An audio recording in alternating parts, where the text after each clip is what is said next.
আমি অনেক ভালো আছি আলহামদুলিল্লাহ। ব্যায়াম নিয়ে আপনাদের মাঝে হাজির হয়ে গেলাম। এখন যে ব্যায়ামটা দেখাবো, যাদের হাঁটু দুর্বল, পা দুর্বল, তাদের পাটাকে শক্তিশালী করবে, মাংসপেশি স্ট্রং করবে। কোমর থেকে একদম পা পর্যন্ত শক্তিশালী হয়ে যাবেন যদি এই ব্যায়ামটা কন্টিনিউ করেন।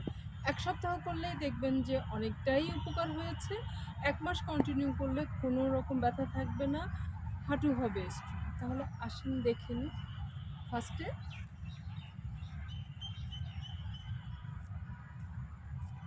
এইভাবে ২-৩ মিনিট করবেন।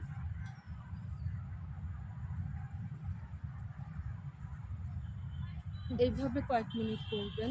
তারপরে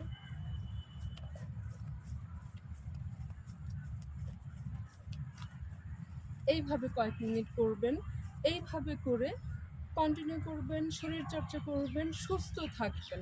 ভালো লাগলে লাইক, কমেন্ট, শেয়ার করবেন। আমার চ্যানেলটি সাবস্ক্রাইব করবেন। আল্লাহ হাফেজ।